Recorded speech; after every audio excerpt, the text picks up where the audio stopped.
മൃദുവായി ചവിട്ടുക എന്ന് കേട്ടില്ലേ? മൃദുവായി ചവിട്ടുക. ചവിട്ട് എങ്ങനെ കൊണ്ടാലും അത് ചവിട്ടാണ്, അല്ലേ? ചവിട്ട് എങ്ങനെ കൊണ്ടാലും അത് ചവിട്ടാണ്. ചെരുപ്പ് കൊണ്ട് എങ്ങനെ അടിച്ചാലും അത് ചെരുപ്പ് കൊണ്ടുള്ള അടിയാണ്. അതിന് ആഞ്ഞടിക്കൊന്നും വേണ്ട കേട്ടോ. ഒരാളെ നിങ്ങൾ അയാളുടെ തെമ്മാടിത്തം അവസാനിപ്പിക്കാൻ വേണ്ടിയിട്ട് ഇമ്മാതിരി തെമ്മാടിത്തം ചെയ്ത തെമ്മാടികളുടെ മുഖത്ത് നിങ്ങൾ ചെരുപ്പൂരി അടിച്ചാൽ അത് ഒരാവശ്യമാണ്, ചെരുപ്പൂരി അടിക്കുക എന്നുള്ളത്. പക്ഷെ ആ അടി ഇങ്ങനെ ആഞ്ഞടിക്കൊന്നും വേണ്ട, ചെരുപ്പ് കൊണ്ടൊന്ന് തൊട്ടാൽ മതി. അങ്ങനെ ഡോക്ടർ ഐസക് തന്റെ ചെരുപ്പൂരി കൊണ്ട് വളരെ മൃദുവായിട്ടൊന്ന് തൊടുകയാണ് കേട്ടോ കാരണഭൂതത്തിന്റെ മുഖത്ത്. കാരണഭൂതമേ, തോറ്റത് താൻ കാരണമാടോ. ഐസക് പറയുകയാണ്, തന്നെ ഐസക് പറയുകയാണ്. ഇതിൽ കൂടുതൽ ഐസക്കിനെ പറയാൻ പറ്റില്ല. ഇതിൽ കൂടുതൽ വ്യക്തമായ ഐസക്കിനെ പറയാൻ പറ്റില്ല. അത് അദ്ദേഹത്തിന്റെ നിസ്സഹായത. ഞാൻ പറഞ്ഞുകൊണ്ട് വരുന്നത്, ഏതായാലും പാർട്ടിക്കുള്ളിൽ പിണറായി വിജയനെ ഇങ്ങനെയെങ്കിലും ചോദ്യം ചെയ്യാനുള്ള ചില ശ്രമങ്ങൾ വരുന്നുണ്ട്. തീർച്ചയായും അത് വരും ദിവസങ്ങളിൽ അത് ശക്തമാകും. കാരണം പിണറായി വിജയന് ശക്തി നഷ്ടപ്പെടും, പിടി നഷ്ടപ്പെടും. കാരണം വീണ ഇഡിക്ക് മുമ്പിൽ പോയി കഴിഞ്ഞാൽ, ഞാൻ നേരത്തെ ഒരു വീഡിയോയിൽ പറഞ്ഞ പോലെ, സ്വാഭാവികമായും ഇ ഡി അടുത്ത് പിടിക്കാൻ പോകുന്നത് കാരണഭൂതത്തെ തന്നെയായിരിക്കും. കാരണഭൂതത്തെ ഇ ഡി പിടിച്ചു കഴിഞ്ഞാൽ പിന്നാലെ CBI വരും. പിന്നെ ഒരിക്കലും രക്ഷപ്പെടില്ല. പിന്നെ ഇമ്മാതിരി കടകപുറത്ത് മാറി നിൽക്ക്, വീട്ടിൽ പോയി ചോദിക്ക് ഡാഷിന്റെ മോനെ എന്നൊക്കെ ജയിലിന്റെ ഉള്ളിൽ കടന്നിട്ട് പറയാം കാരണഭൂതത്തിന്. അപ്പൊ ഏതായാലും അന്തംഗമ്മികൾക്ക് കാര്യങ്ങൾ മനസ്സിലായി എന്ന് ഞാനങ്ങനെ വിചാരിക്കുന്നില്ല. അന്തംഗമ്മികൾക്ക് ഇതൊന്നും മനസ്സിലാവില്ലാന്ന്. കന്തംഗമ്മികൾ മനസ്സിലായെങ്കിൽ എന്നേ രക്ഷപ്പെടുമായിരുന്നു. ഇപ്പോഴും പറഞ്ഞു നടക്കുന്നത് എന്താ അറിയോ? ഇപ്പോഴും പറഞ്ഞു നടക്കുന്നത്, സ്ത്രീകൾക്ക് സൗജന്യ യാത്ര, ഇതിലെന്ത് കാര്യം? ഓർഡിനറി ബസ്സുകളെ ആകെ ഒന്ന് രണ്ടെണ്ണുള്ളൂ. ബാക്കിയൊക്കെ ഞങ്ങൾ കട്ടപ്പുറത്ത് കയറ്റിയില്ലേ? ബാക്കിയൊക്കെ ഞങ്ങൾ 10 വർഷം ഭരിച്ചിട്ട് ഒക്കെ കട്ടപ്പുറത്ത് കയറ്റി. ഞങ്ങളാകെ KSRTC കുളം തോണ്ടി. അവസാനം ഇനി കുറച്ച് ബസ്സുകൾ മാത്രമേ ഉള്ളൂ. ഇനി അതും ആ ബസ്സുകളൊക്കെ സിറ്റി ഫാസ്റ്റ് എന്നൊക്കെ ഇതടിച്ചിരിക്കുന്നത്, സ്റ്റിക്കർ ഒട്ടിച്ചിരിക്കുന്നത്. അതാണ് പുതിയൊരു കണ്ടുപിടുത്തം. അത് ആ കണ്ടുപിടുത്തം തുടങ്ങിയത് മറുനാടൻ ഷാജന്റെ ടീമാണ് ഒരു തോന്നിയാസ കഥ ഇവിടെ പ്രചരിപ്പിച്ചത് കേട്ടോ. ഇത് KSRTC അവരുടെ പത്രക്കുറിപ്പിൽ വ്യക്തമാക്കിയിട്ടുണ്ട്. സിറ്റി ഫാസ്റ്റ് എന്നുള്ള സ്റ്റിക്കർ ഒട്ടിച്ചത് യഥാർത്ഥ സിറ്റി ഫാസ്റ്റിലാണ്. കാരണം ഇത് സൗജന്യ യാത്രക്കുള്ള ബസ്സാണ് എന്ന് ജനങ്ങൾ തെറ്റിദ്ധരിക്കാൻ വേണ്ടിയിട്ട് സിറ്റി ഫാസ്റ്റ് എന്ന് പറയുന്ന സ്റ്റിക്കർ ഒട്ടിച്ചിട്ടുണ്ട്. അതല്ലാതെ ഇവർ പറയുന്ന പോലെ ഓർഡിനറി ബസ്സിലല്ല ഈ സ്ത്രീകൾക്ക് സൗജന്യ യാത്ര അനുവദിച്ചിരിക്കുന്ന ഓർഡിനറി ബസ്സിലല്ല ഈ സിറ്റി ഫാസ്റ്റ് എന്ന് പറയുന്ന സ്റ്റിക്കർ ഒട്ടിച്ചത് എന്ന് KSRTC തന്നെ പറയുകയാണ്. എന്നിട്ടും മറുനാടൻ ഷാജന്റെ ഈ പന്ന ചാനലും അത് കഴിഞ്ഞിട്ട് ഇമ്മാതിരിയുള്ള ഈ പറയുന്ന പിണറായി വിജയന്റെ ഭക്തജന സംഘ ചാനലുകളും, റിപ്പോർട്ടർ TV, പിന്നെ ഏതാണ് ന്യൂസ് മലയാളം, പിന്നെ കൈരളി പിന്നെ പറയാനില്ലല്ലോ, ദേശാഭിമാനിലുണ്ട്. ഞാൻ വേറെ വീഡിയോ പറയാം. അപ്പൊ ഇങ്ങനെയൊക്കെയാണ് സംഭവം. ഏതായാലും കാരണഭൂതത്തിന്റെ ആപ്പീസ് പൂട്ടി എന്നല്ല, കാരണഭൂതത്തിന്റെ ആപ്പീസ് പൂട്ടാൻ പോകുകയാണ്. CPM-ൽ പിണറായി വിജയന്റെ അപ്രമാദിത്വം നഷ്ടപ്പെടുകയാണ്. എനിക്ക് തോന്നുന്നത് കഴിഞ്ഞ 28 വർഷമായി പാർട്ടിയുടെ സംസ്ഥാന സെക്രട്ടറി പദവി, അത് കഴിഞ്ഞിട്ട് 10 വർഷം മുഖ്യമന്ത്രി, അങ്ങനെ കഴിഞ്ഞ 28 വർഷം പാർട്ടിയെ തൻ്റെ ഉള്ളങ്കയിൽ വെച്ച് തൻ്റെ തന്നിഷ്ടത്തിനനുസരിച്ച് ഈ പാർട്ടിയെ കുളം തോണ്ടിയ പിണറായി വിജയൻ ഈ തെരഞ്ഞെടുപ്പ് തോൽവിയോടെ താഴെ തട്ടിലുള്ള അംഗങ്ങൾ മുഴുവൻ പിണറായി വിജയനാണ് തോൽവിക്ക് കാരണക്കാരൻ എന്ന് അടച്ചാക്ഷേപിച്ചതിനെ തുടർന്ന് പിണറായി വിജയന് പാർട്ടിയിലുള്ള പിടി നഷ്ടപ്പെടുകയാണോ എന്നുള്ളതാണ് ഞാൻ ഈ വീഡിയോയിൽ ചർച്ച ചെയ്യാൻ വേണ്ടി ഉദ്ദേശിക്കുന്ന ഏറ്റവും പ്രധാനപ്പെട്ട കാര്യം. ഇതേതായാലും നമ്മുടെ അപ്പം ഗോവിന്ദൻ സമ്മതിച്ചിട്ടില്ല കേട്ടോ. അപ്പം ഗോവിന്ദനും കുറെ പിണറായി വിജയന്റെ ഭക്തജന സംഘവും തയ്യാറാക്കിയ CPM-ന്റെ സംസ്ഥാന കമ്മിറ്റിയിൽ അവതരിപ്പിച്ച ഈ റിവ്യൂ റിപ്പോർട്ട്, ഈ പരാജയ കാരണത്തെക്കുറിച്ചുള്ള അവരുടെ റിവ്യൂ റിപ്പോർട്ടിൽ പാർട്ടിക്ക് തെറ്റുപറ്റി എന്ന് മാത്രമേ പറയുന്നുള്ളൂ. പാർട്ടിക്ക് തെറ്റുപറ്റി. പാർട്ടി എന്ന് പറഞ്ഞാൽ ആരാ? പാർട്ടിക്ക് തെറ്റുപറ്റി, പക്ഷെ വ്യക്തികൾക്ക് തെറ്റുപറ്റിയിട്ടില്ല എന്നാണ് അപ്പം ഗോവിന്ദൻ പറയുന്നത്. നമുക്ക് മനസ്സിലാവാത്ത കാര്യം, പാർട്ടി എന്ന് പറഞ്ഞാൽ ഒരു രൂപവും ഭാവവും ഇല്ലാത്തൊരു സാധനമാണോ പാർട്ടി? പാർട്ടി എന്ന് പറയുന്നത് അതിന്റെ തലപ്പത്തിലുള്ള ആൾക്കാരാണ്. പാർട്ടിയെ നിയന്ത്രിക്കുന്ന ആൾക്കാരാണ് പാർട്ടി. കേരളത്തിൽ CPM എന്ന് പറയുന്ന പാർട്ടി ആരാണ് എന്ന് ചോദിച്ചാൽ ആർക്കാ സംശയം? കഴിഞ്ഞ 28 വർഷമായി CPM പാർട്ടി എന്ന് പറഞ്ഞാൽ അത് പിണറായി വിജയനാണ്. പിണറായി വിജയൻ അല്ലാതെ മറ്റൊരാൾക്കും ആ പാർട്ടിയിൽ പിടിയില്ല. പിണറായി വിജയൻ പറയുന്നതാണ് നിയമം. അതാണ് പതുക്കെ പതുക്കെ ഇപ്പോൾ ഇല്ലാതായി വരുന്നത് എന്നാണ് എനിക്ക് തോന്നുന്നത്. അങ്ങനെ തോന്നാൻ കാരണം ഡോക്ടർ ഐസക്കിന്റെ ഇന്നത്തെ ഒരു ഫേസ്ബുക്ക് പോസ്റ്റ്.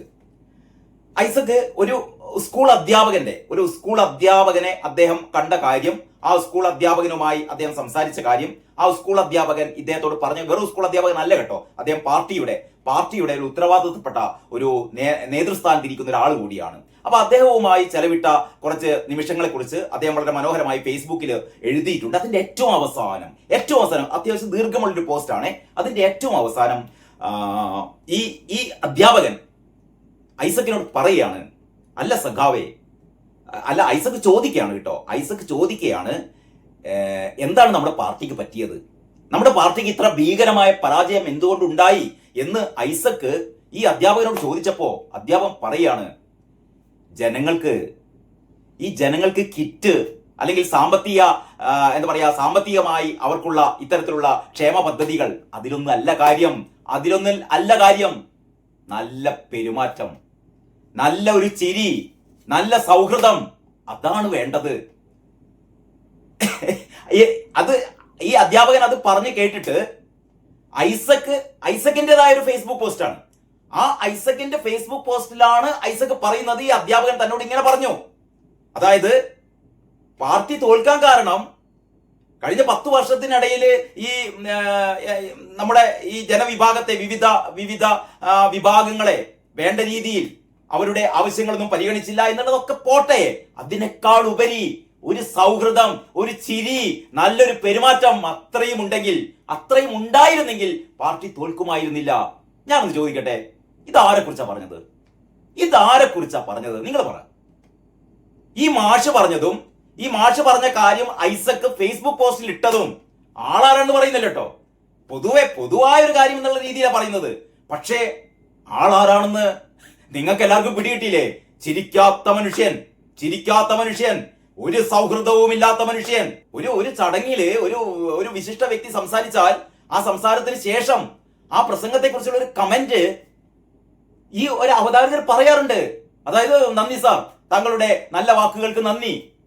ഇത് പിണറായി വിജയൻ ഒരു വേദിയിൽ വെച്ച് പിണറായി വിജയന്റെ പ്രസംഗത്തിന് ശേഷം മറ്റൊന്ന്, പിണറായി വിജയൻ വിചാരിച്ചിട്ടുണ്ടാവും തന്നെ ആക്കിയതാണെന്ന്.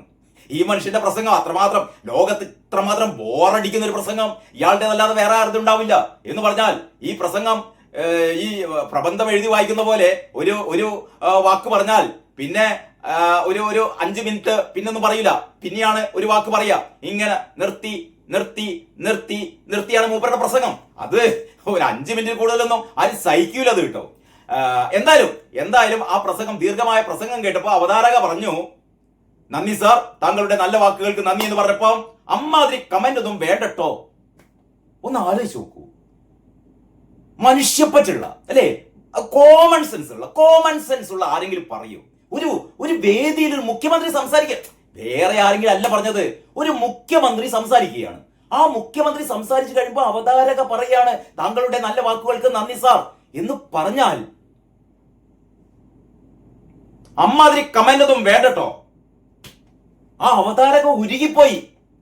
ആ അവതാരക നിന്ന നിൽപ്പിൽ ഭൂമി പിളർന്ന് താൻ താഴോട്ട് പതിച്ചിരുന്നെങ്കിൽ എന്ന് ആ അവതാരക കരുതിയിട്ടുണ്ടാവണം കേട്ടോ. മാത്രമല്ല, ആ ചടങ്ങിൽ പങ്കെടുത്ത ആൾക്കാർ മുഴുവനും, ആ ചടങ്ങിൽ ഒരു 1000-2000 ആൾക്കാർ പങ്കെടുത്തിട്ടുണ്ടെന്ന് വിചാരിക്കാം, എത്രയാണെന്ന് എനിക്കറിയില്ല. ആ ചടങ്ങിൽ പങ്കെടുത്ത ആൾക്കാർ മാത്രമല്ലല്ലോ, ഇത് വിവിധ TV ചാനലുകളിൽ സംപ്രേഷണം ചെയ്യല്ലേ എന്ന് പറഞ്ഞാൽ ലോകം മുഴുവനുള്ള ആൾക്കാർ ഇത് കാണുകയാണ്. ഈ കാണുന്ന ആൾക്കാർ മുഴുവൻ ഇയാളെ പറ്റിയിട്ട് എന്താ വിചാരിക്കുക? ഈ കാരണഭൂതത്തിനെ പറ്റിയിട്ട് എന്താ വിചാരിക്കുക? എന്തായാലും ഇയാളുടെ അഭിപ്രായം നല്ല അഭിപ്രായമാണെന്ന് ആരും പറയില്ലല്ലോ. ഏറ്റവും അവസാനം സഖാവെ ഒരു ചോദ്യം ചോദിച്ചോട്ടെ, വീട്ടിൽ പോയി ചോദിക്ക്. ആരെങ്കിലും പറയൂ മറ്റൊരു സംസ്ഥാനത്തെ മുഖ്യമന്ത്രിയെ ഡാഷിന്റെ മോനെ രേവന്തേ, ആരെങ്കിലും പറയൂ കടക്കുപുറത്ത് ഒരു പെൺകുട്ടി സർ ഒന്ന് സെൽഫി എടുത്തോട്ടെ എന്ന് ചോദിച്ചപ്പോ മാറി നിൽക്ക്. ഇങ്ങനെ എത്ര ഉദാഹരണങ്ങൾ. അപ്പോൾ ഈ പാവം മാഷ് പറയാണ് ഐസക്കിനോട്, നമ്മൾ പാർട്ടി തോറ്റതിന് വലിയ വലിയ കാരണങ്ങളൊന്നും ചെയ്യേണ്ട. ഇവിടെ ക്ഷേമ പ്രവർത്തനങ്ങൾ നടത്താത്തത് കൊണ്ടോ, അല്ലെങ്കിൽ ജനങ്ങൾക്ക് ഈ ക്ഷേമ പ്രവർത്തനം അല്ല വേണ്ടത്, ജനങ്ങൾക്ക് ഇത്തരത്തിലുള്ള സാമ്പത്തിക നേട്ടം അല്ല വേണ്ടത്. അവർക്ക് ആവശ്യം നല്ലൊരു പെരുമാറ്റമാണ്, നല്ലൊരു ചിരിയാണ്, ചേർത്ത് പിടിക്കലാണ്. ഇതാണ് കഴിഞ്ഞൊരു മാസം വി ഡി സതീശൻ കാണിച്ചു കൊടുക്കുന്നത്.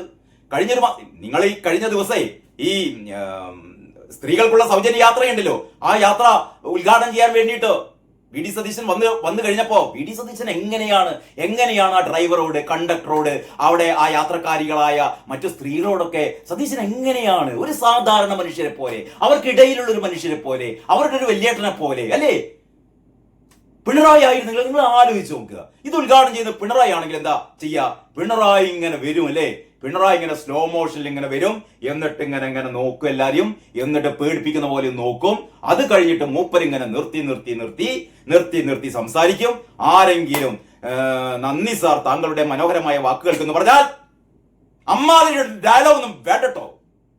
അപ്പോഴാരെങ്കിലും ഒരാള് ഒന്ന് സെൽഫി എടുക്കട്ടെ എന്ന് പറഞ്ഞാൽ മാറി നിൽക്ക്.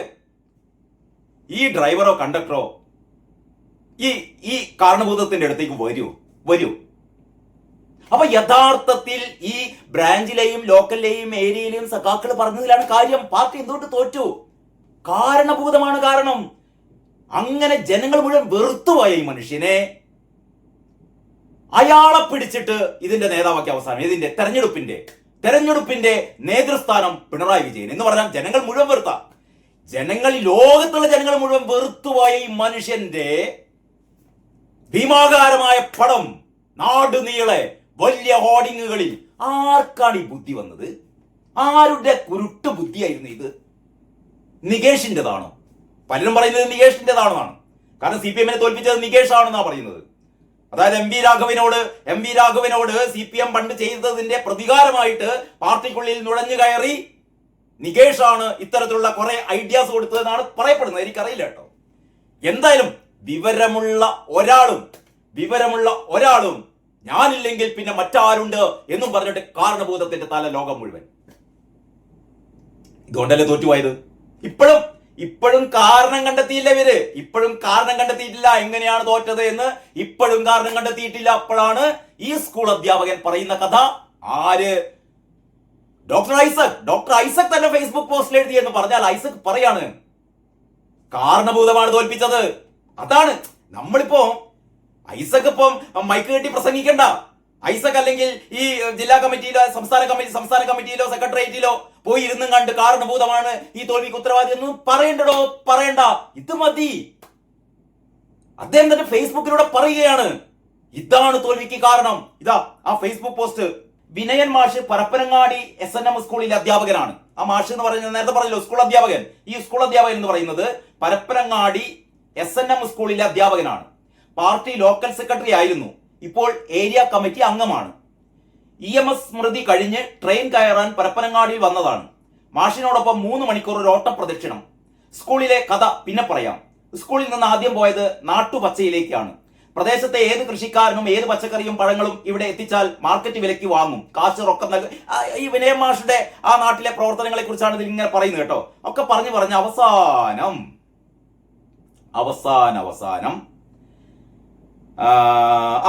അങ്ങനെ റെയിൽവേ സ്റ്റേഷനിൽ വണ്ടി വരും മുമ്പ് മാഷിനോട് ഞാൻ പതുക്കെ ചോദിച്ചു. അന്തംഗമ്മികൾ എല്ലാവരും ഇത് കേൾക്കണം. കാരണം നിങ്ങളുടെ നേതാവ് ഡോക്ടർ തോമസ് ഐസക്കിനെ പാർട്ടിയിൽ അത്യാവശ്യം എന്താണ് കമ്മ്യൂണിസം എന്നറിയാവുന്ന ഈ അപ്പം ഗോവിന്ദന്റെ മാതിരിയല്ല. അത്യാവശ്യം കമ്മ്യൂണിസ്റ്റ് തത്വശാസ്ത്രത്തെ കുറിച്ച് ബോധവും വിവരവുമുള്ള ഡോക്ടർ തോമസ് ഐസക്കാണ് പറയുന്നത്. തോമസ് ഐസക്കാണ് അദ്ദേഹത്തിന്റെ ഫേസ്ബുക്ക് പോസ്റ്റിൽ എഴുതിയത്. എന്താണ്? അങ്ങനെ റെയിൽവേ സ്റ്റേഷനിലെത്തി വണ്ടി വരും മുമ്പ് മാഷിനോട് ഞാൻ പതുക്കെ ചോദിച്ചു. പതുക്കെയാണ് കേട്ടോ ചോദിച്ചത്, ആരും കേൾക്കാതെ പതുക്കെ ചോദിച്ചു. ഇത്രയുമൊക്കെ ചെയ്തിട്ടും മാഷ് മാത്രല്ലേ വിജയിച്ചുള്ളൂ. അവിടെ ആകെ വിജയിച്ചത് ഈ മാഷ് മാത്രമാണ്. ബാക്കി എല്ലാവരും തോറ്റു. ബാക്കി CPM ആൾക്കാരൊക്കെ തോറ്റു.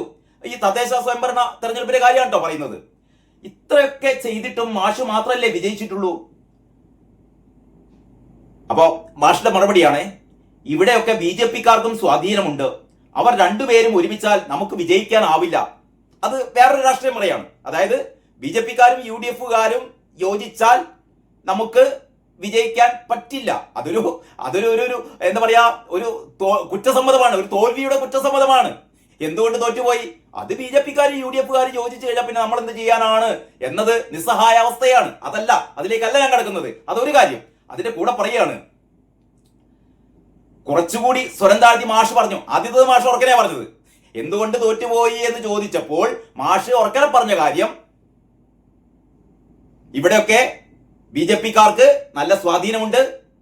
BJP-ക്കാർക്ക് നല്ല സ്വാധീനമുണ്ട് എന്നല്ല, BJP-ക്കാർക്കും സ്വാധീനമുണ്ട്. അവർ രണ്ടുപേരും ഒരുമിച്ചാൽ നമുക്ക് വിജയിക്കാനാവില്ല, അല്ലേ? നിസ്സഹായത. അത് കഴിഞ്ഞിട്ട് സ്വരം താഴ്ത്തിയിട്ടാണ് മാഷ് പറയുന്നത്, പിന്നെ കേരളത്തിലെ നല്ലൊരു പങ്ക് ആളുകൾക്ക് സാമ്പത്തിക സഹായം ഒന്നും വേണ്ട.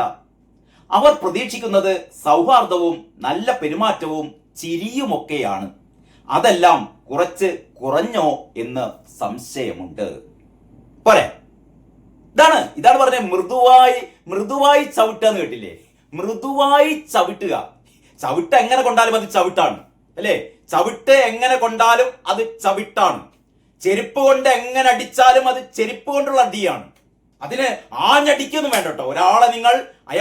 അയാളെ നിങ്ങളോട് അയാളുടെ ദേഷ്യം തീർക്കാൻ വേണ്ടിയിട്ട്, അയാളുടെ തെമ്മാടിത്തം അവസാനിപ്പിക്കാൻ വേണ്ടിയിട്ട് ഇമ്മാതിരി തെമ്മാടിത്തം ചെയ്ത തെമ്മാടികളുടെ മുഖത്ത് നിങ്ങൾ ചെരുപ്പൂരി അടിച്ചാൽ അത് ഒരാവശ്യമാണ്, ചെരുപ്പൂരി അടിക്കുക എന്നുള്ളത്. പക്ഷെ ആ അടി ഇങ്ങനെ ആഞ്ഞടിക്കൊന്നും വേണ്ട. ചെരുപ്പ് കൊണ്ടൊന്ന് തൊട്ടാൽ മതി. അങ്ങനെ ഡോക്ടർ ഐസക് തന്റെ ചെരുപ്പൂരി കൊണ്ട് വളരെ മൃദുവായിട്ടൊന്ന് തൊടുകയാണ് കേട്ടോ കാരണഭൂതത്തിന്റെ മുഖത്ത്. കാരണഭൂതമേ, തോറ്റത് താൻ കാരണമാടോ. ഐസക് പറയുകയാണ്.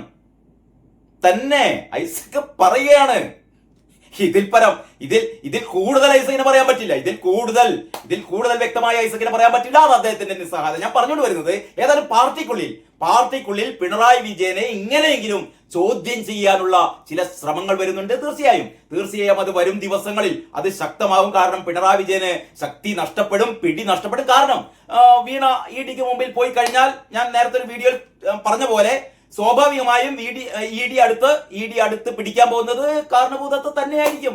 കാരണഭൂതത്തെ ED പിടിച്ചു കഴിഞ്ഞാൽ പിന്നാലെ CBI വരും. പിന്നെ ഒരിക്കലും രക്ഷപ്പെടില്ല. പിന്നെ ഇമ്മാതിരി കടകപുറത്ത് മാറി നിൽക്ക്, വീട്ടിൽ പോയി ചോദിക്കുക ഡാഷിന്റെ മോനെ എന്നൊക്കെ ജയിലിന്റെ ഉള്ളിൽ കടന്നിട്ട് പറയാം കാരണഭൂതത്തിന്. അപ്പൊ ഏതായാലും അന്തംഗമ്മികൾക്ക് കാര്യങ്ങൾ മനസ്സിലായി എന്ന് ഞാനങ്ങനെ വിചാരിക്കുന്നില്ല. അന്തംഗമ്മികൾക്ക് ഇതൊന്നും മനസ്സിലാവില്ലാന്ന്. കന്തംഗമ്മികൾ മനസ്സിലായെങ്കിൽ എന്നേ രക്ഷപ്പെടുമായിരുന്നു.